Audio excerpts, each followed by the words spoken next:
Assalamualaikum warahmatullahi wabarakatuh.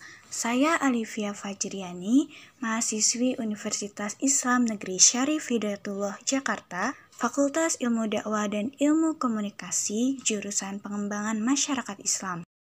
Video yang saya buat ini merupakan tugas dari mata kuliah hadis dengan judul materi Tingkah Laku Terpuji. Berikut penjelasannya, mari kita simak bersama-sama. Di video ini saya akan membawakan materi tentang tingkah laku terpuji. Pertama-tama kita harus tahu nih, apa sih tingkah laku terpuji itu? Tingkah laku terpuji adalah perbuatan atau tindakan yang sesuai dengan ajaran Islam dan diperintahkan oleh agama serta sesuai dengan norma-norma yang berlaku. Tingkah laku sendiri memiliki banyak sekali contoh atau macamnya di dalam kehidupan sehari-hari. Mulai dari yang kelihatannya kecil atau sepele hingga yang terlihat sangat luar biasa. Namun di sini saya hanya memaparkan atau memberikan contoh dari beberapa tingkah laku terpuji. Berikut contoh-contoh atau macam-macam dari tingkah laku terpuji. Oke, tingkah laku terpuji yang pertama ialah kejujuran. Jujur adalah perilaku di mana perkataan sesuai dengan perbuatan. Apa yang dilakukan dengan apa yang diucapkan itu sesuai dengan kenyataan. Tidak ada kebohongan di dalamnya. Seperti hadis Nabi Muhammad SAW sebagai berikut ini. An Abdillah bin Mas'ud radhiyallahu anhu qala Rasulullah sallallahu alaihi wasallam alaikum bisidqi fa inna sidqa yahdi ila barri wa innal barra yahdi ila jannah wa ma yazalu rajulu yasduqu wa yataharra sadqa hatta yuqtaba indallaha sidqa wa iyyakum wal kadhib fa innal kadhiba yahdi ila fujur wa innal fujura yahdi ila nar wa ma yazalu rajulu yakdhibu wa yataharral kadhiba hatta yuqtaba indallaha kadhiba. Artinya diriwayatkan dari Abdullah bin Mas'ud radhiyallahu anhu, Rasulullah sallallahu alaihi wasallam bersabda, hendaklah kamu berlaku jujur karena kejujuran menuntunmu pada kebenaran dan kebenaran menuntunmu ke surga. Dan senantiasa seseorang berlaku jujur dan selalu jujur sehingga dia tercatat di sisi Allah Subhanahu wa taala sebagai orang yang jujur. Dan hindarilah olehmu berlaku dusta karena kedustaan menuntunmu pada kejahatan dan kejahatan menuntunmu ke neraka. Dan seseorang senantiasa berlaku dusta dan selalu dusta sehingga dia tercatat di sisi Allah Subhanahu wa taala sebagai pendusta. Hadis riwayat Muslim. Yang kedua adalah sabar.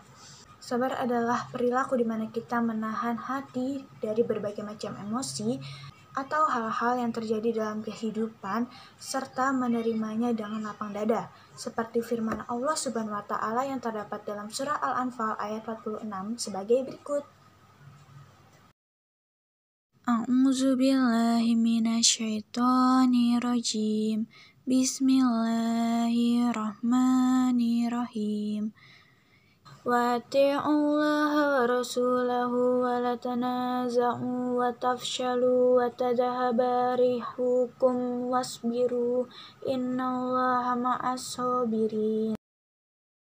Artinya, dan taatilah Allah dan Rasulnya dan janganlah kamu berselisih yang menyebabkan kamu menjadi gentar dan kekuatanmu hilang dan bersabarlah. Sungguh Allah bersama orang-orang sabar. Quran Surat Al-Anfal ayat 46. Juga surah tentang salah satu keutamaan bersabar, yaitu surah An-Nahl ayat 96 sebagai berikut. A'udzu billahi minasyaitonir rajim. Bismillahirrahmanirrahim. Ma 'indakum yanfadu wa ma 'indallahi baqa. Wala najziyannal ladzina sabaru ajrahum bi ahsani ma kanu ya'malun. Artinya, apa yang ada di sisimu akan lenyap dan apa yang ada di sisi Allah adalah kekal. dan kami pasti akan memberi balasan kepada orang yang sabar dengan pahala yang lebih baik dari apa yang telah mereka kerjakan. Quran Surat An-Nahl ayat 96. Contoh dari tingkah laku terpuji yang ketiga adalah tolong-menolong. Tolong-menolong merupakan tindakan saling membantu karena rasa peduli sesama manusia ketika menghadapi hal-hal yang terjadi di dalam kehidupan. Perintah tolong-menolong sendiri terdapat dalam hadis berikut. An Abdullah ibn Umar radhiyallahu anhuma akhbarahu anna Rasulullah sallallahu alaihi wasallam qala muslimu aku muslimi la yazlimu wa la yuslimuhu wa man kana fi hajjah akhihi kana Allahu fi hajjatihi wa man faraja an muslim kurbatan farajallahu anhu kurbatan min zukubati yaumil qiyamah wa man satara muslima satarahu Allahu yaumal qiyamah. Rawahul Bukhari. Artinya, bahwasanya Abdullah bin Umar radhiyallahu anhu mengabarkan bahwa Rasulullah shallallahu alaihi wasallam bersabda, Muslim yang satu adalah saudara Muslim yang lain. Oleh karena itu, ia tidak boleh menganiaya dan mendiamkannya. Barang siapa memperhatikan kepentingan saudaranya, maka Allah akan memperhatikan kepentingannya. Barang siapa membantu kesulitan seorang Muslim, maka Allah akan membantu kesulitannya dari beberapa kesulitan nanti pada hari kiamat. Dan barang siapa menutupi aib seorang Muslim, maka Allah akan menutupi aibnya pada hari kiamat. Hadis riwayat Bukhari. Contoh tingkah laku terpuji yang keempat ialah adil. Adil merupakan tindakan yang sesuai dengan ketetapan agama untuk tidak membeda-bedakan sesuatu. Ada pula dalam sumber lain yang mengatakan bahwa adil mengerjakan yang baik dan meninggalkan yang batil. Perintah untuk berbuat adil terdapat dalam firman Allah Subhanahu wa taala surah An-Nahl ayat 90 yang berbunyi sebagai berikut. A'udzu billahi minasyaitonir rajim. Bismillahirrahmanirrahim. Innallaha ya'muru bil adli wal ihsani wa ita'i dzil qurba wa yanha 'anil fahsya'i wal munkari wal baghi ya'izukum la'allakum tadhakkarun. Artinya, sesungguhnya Allah menyuruh kamu berlaku adil dan berbuat kebajikan, memberi bantuan kepada kerabat, dan Dia melarang melakukan perbuatan keji, kemungkaran, dan permusuhan. Dia memberi pengajaran kepadamu agar kamu dapat mengambil pelajaran. Quran Surat An-Nahl ayat 90. Memaafkan adalah tindakan di mana memberi kesempatan atau mengikhlaskan kesalahan yang telah diperbuat oleh orang tersebut.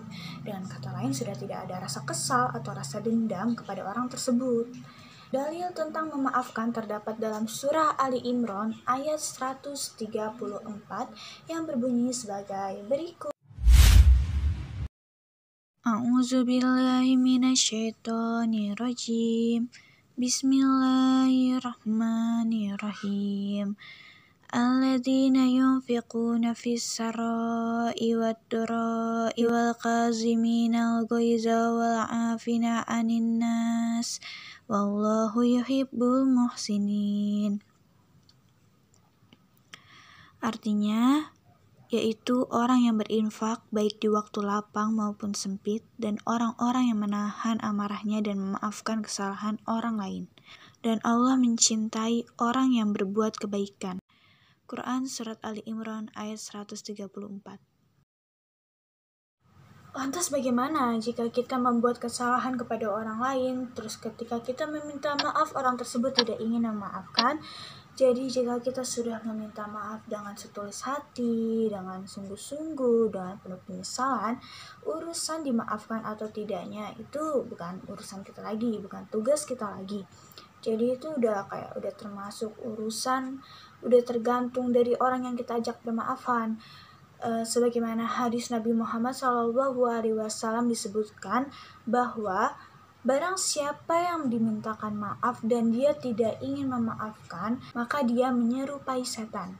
Kenapa setan? Karena setan senantiasa senang akan perpecahan persaudaraan. Padahal kemuliaan seseorang yang mau memaafkan kesalahan saudaranya adalah dibukakan pintu maaf untuknya oleh Allah Subhanahu wa Ta'ala yang Maha Pemaaf akan segala dosa dan khilaf yang hambanya lakukan. Maka sangat terpuji bila kita juga bersikap terbuka dan memaafkan.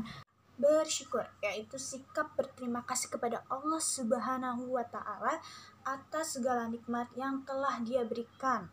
Bersyukur tidak semudah apa yang diucapkan. Bersyukur tidak semudah yang diucapkan. Karena terkadang ketika kita sudah diberikan yang terbaik, kita tetap saja merasa kurang atas apa yang sudah dilimpahkan ke kita, sudah diberikan ke kita. Padahal banyak sekali orang di luar sana yang belum seberuntung kita, yang belum bisa mendapatkan hal yang layak seperti apa yang kita dapatkan. Dalil tentang bersyukur sendiri terdapat dalam surah Ibrahim ayat 7 sebagai berikut. A'udzubillahi minasyaitonirrajim. Bismillahirrahmanirrahim. Wa ista'adzana rabbukum la in syakartum la azidannakum wa la in kafartum inna azabil lasyadid. Artinya, dan ingatlah ketika Tuhanmu memaklumkan, sesungguhnya jika kamu bersyukur, niscaya aku akan menambah nikmat kepadamu. Tetapi jika kamu mengingkari nikmatku, maka pasti azabku sangat berat. Quran Surat Ibrahim ayat 7. Sekian dari video saya, kurang lebihnya mohon maaf apabila ada kesalahan kata atau kalimat yang masih kurang jelas. Sekian, terima kasih. Wassalamualaikum warahmatullahi wabarakatuh.